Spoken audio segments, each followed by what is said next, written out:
All right, so today we're going deep on something kind of different. It's Call of Duty Warzone, but it's not about the usual stuff like kill streaks and wins and all that. We're looking at this really interesting article called Warzone, a sanctuary at risk for everyday heroes. And it's about how players connect with the game on like an emotional level.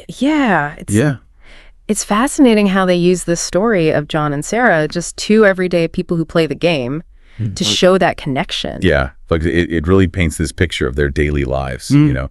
John works at a supermarket warehouse. It's physically demanding, constantly on his feet. And then you have Sarah. She's a nurse, works crazy hours, like double shifts. Yeah. In this understaffed hospital. I mean, you can just feel the exhaustion, the weight of the bills, the loans. They were even putting off having another kid because they can barely make ends meet. It's such a relatable story, for so many people. And that's what makes it so powerful, I think. It sets the stage for Warzone to become more than just a game, It's their sanctuary. Exactly. And they've been playing Call of Duty since they were kids. So there's that whole nostalgia thing too. But now as adults with all this pressure, Warzone's how they unwind, how they reconnect after these long, crazy days. And it's interesting how their own, strengths come out in the game. Like John, he's the strategist. They have this awesome flanking tactic on Rebirth Island. But it's more than just winning, don't you think? Oh, absolutely. It's that shared experience. Yeah. The teamwork. Feeling like you're in sync with someone. Yeah. And that's where things get really interesting. Because the article talks about how those moments of joy and escape are kind of being threatened by all these problems Warzones have. Right. They bring up Activision delaying content updates, like focusing on bugs and anti-cheat stuff instead of new features. I mean, on the surface, it makes sense. But it's created this wave of frustration, among the dedicated players. Yeah. Especially for players like John and Sarah. They're so invested in the game. They're worried their Valentine's Day event might get canceled because of these delays. And that's just one example. It feels like it's just this constant cycle of disappointment. Yeah. And that leads to a bigger question, like how are they using their resources? The article mentions Activision makes billions from this franchise, but players feel like those resources aren't being used to actually make the game better. Right. It definitely feels like there's this disconnect between what the players want and what the developers are giving them. And we haven't even gotten into the whole cheating problem. Yeah. Cheating is everywhere. And it just totally ruins the whole point of competition. Makes you wonder if it's even fair anymore. Is the whole experience compromised? Yeah. For John and Sarah, who are trying to play fair. Running into cheaters all the time just makes it worse. Yeah. It's like their sanctuary is being invaded. Exactly. And it shows that they don't trust Activision to fix it. The article argues that they're not doing enough to stop the cheating, even though they have the resources. And that's where the article kind of zooms out. And it looks beyond just John and Sarah. It argues that their story shows a bigger problem, this feeling of neglect that a lot of players have. Yeah, it's not just about individuals being frustrated. It's the whole community, feeling overlooked and like they don't matter. The article even talks about all the comments online. Players begging Activision to fix the game.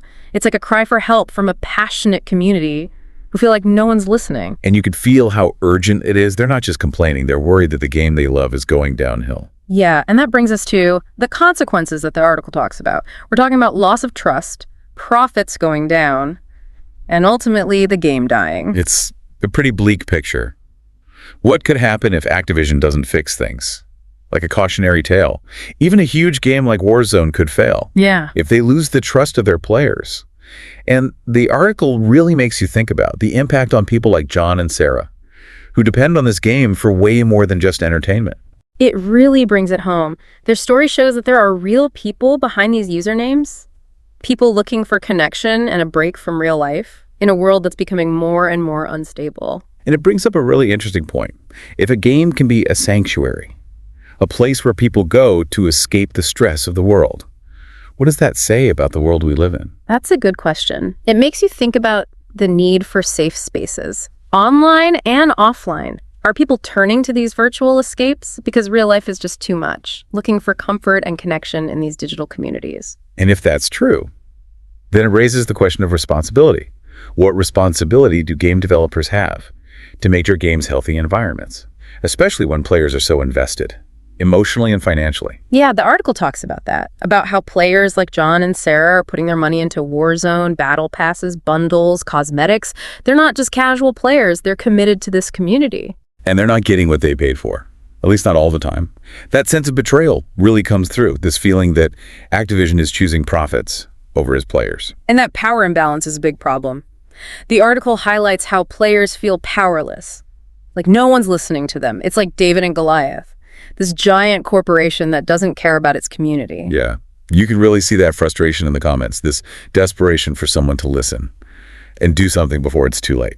The article uses this powerful image. It talks about Activision sitting in the ashes of a fallen empire, wondering where everything went wrong. It's a scary thought, this idea that Warzone, this game that brings so many people joy, could just fall apart because of neglect and bad management. It's like a Greek tragedy or something. It's a warning for any company. That depends on the loyalty of its users. Popularity and profits don't mean anything if you don't take care of the community that supports you. It makes you wonder about John and Sarah and all the other players who found a home in Warzone. What will they do if this sanctuary falls apart, if their escape is gone? That's a question that goes beyond just Warzone. It's about how important online communities are and protecting them from toxicity, exploitation, and neglect. It's a wake-up call. Pay attention to the digital spaces we're in. Be mindful of the communities we belong to, and speak up when we see them being threatened. Exactly. The article reminds us that we have a voice, individually and together, and those voices can make a difference, especially online, with social media and all that. It feels like we're at a turning point, not just for Warzone, but for the whole gaming industry. This article really makes us think about the future. What happens if developers don't start listening to their players?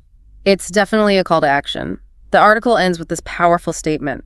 Warzone is more than a game. It's a home, a place where people come together to compete, connect, and escape. It really hits you how important this is for John and Sarah and so many others. Warzone is their safe space where they find peace from the craziness of life. And to see that in danger, to feel ignored by the company they've given so much to, it's heartbreaking. The article leaves us with this question. If Activision doesn't change, what happens to this virtual home? What happens to the community that's grown inside it? It's a question we have to think about. We started with John and Sarah's story, their search for a place to belong in Warzone. But this article goes deeper. It makes us think about the role games have in our lives, the communities they create, and the responsibility developers have to those communities. It challenges us to look at the balance between profit and people, and how that balance is usually tipped in favor of the corporations.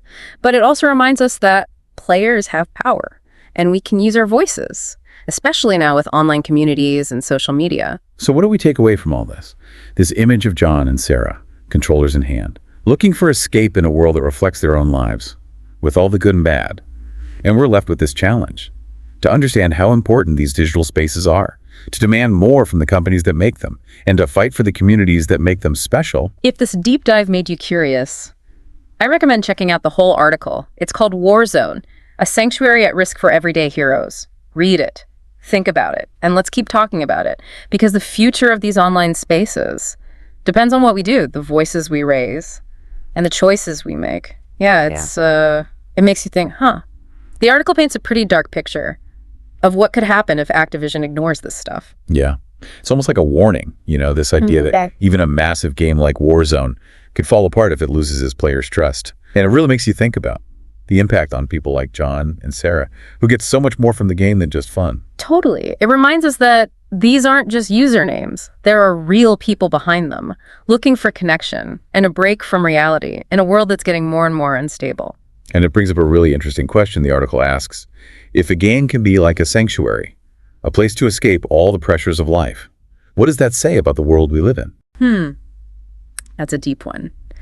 I think it speaks to this growing need for safe spaces, both online and in the real world. It makes you wonder, are the demands of modern life pushing people towards these virtual escapes, seeking comfort in digital communities? Right. And if that's the case, it makes you ask, what's the responsibility of game developers to create healthy environments in their games, especially when players are so invested, emotionally and financially? Yeah, the article touches on that, the investment part. Players like John and Sarah are putting their hard-earned money into Warzone, battle passes, bundles, cosmetics. They're not just playing for fun. They're part of this community. And they feel like they're not getting what they paid for, at least not consistently. You can really feel that betrayal in the article, this feeling that Activision cares more about profits than its players. And that power imbalance is a major issue. The article talks about how players feel powerless, like their voices don't matter. It's like David versus Goliath, a giant corporation that doesn't care what its community thinks. You can see that frustration in the comments online. This desperation for someone to listen and do something before it's too late. The article uses this really striking image. It talks about Activision, sitting among the ruins of a fallen empire, wondering how it all went wrong. That's a chilling thought, that Warzone, this game that brings so many people joy, could just collapse because of neglect and bad decisions. It's almost tragic. It's a cautionary tale for any company that relies on its users. Popularity and profits don't last if you don't take care of the people who support you. It makes you wonder about John and Sarah and all the other players who found a home in Warzone. What will they do if this sanctuary disappears, if their escape is gone? It's a question that goes beyond just Warzone. It's about the importance of online communities and how to protect them from toxicity, exploitation, neglect. It's like a wake-up call to pay attention to the digital spaces we're in, to care about the communities we belong to, and to speak up when we see them in danger. Absolutely. The article reminds us that we have a voice, individually and collectively, and those voices can make a difference, especially in the age of social media and online platforms. So where do we go from here? Well, the article ends with this powerful image, They say, Warzone is more than a game. It's a home. A place where people come together to compete, to connect, and to escape. Yeah, it really drives home the point, how much this means to people. For John and Sarah, and countless others like them, Warzone is their refuge. It's where they find peace from the craziness of everyday life. To have that threatened, to feel like the company they've invested so much in just doesn't care, that's got to be tough. It really is. And the article leaves us with this lingering question. What happens to this virtual home if Activision doesn't change course? What happens to the community that's built up around it? It's a question we all have to think about. We started by looking at John and Sarah's story, their search for sanctuary in Warzone.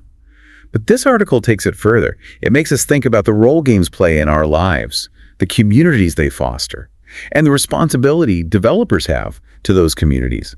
Absolutely. It's a challenge to the industry as a whole to find that balance between profits and people. And right now, that balance seems to be tipped in favor of the corporations. Yeah.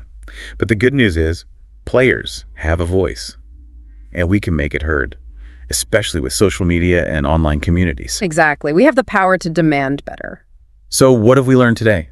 We've seen John and Sarah's journey, searching for belonging in the world of Warzone. We've explored the challenges facing this virtual community, and we've been challenged to think critically about the responsibility we all have to protect these digital spaces. If you're interested in learning more, I highly recommend checking out the full article. It's called Warzone, a sanctuary at risk for everyday heroes. It's a thought-provoking piece that will leave you with a lot to consider. Thanks for joining us on this deep dive. And until next time, keep fighting the good fight. And keep those conversations going.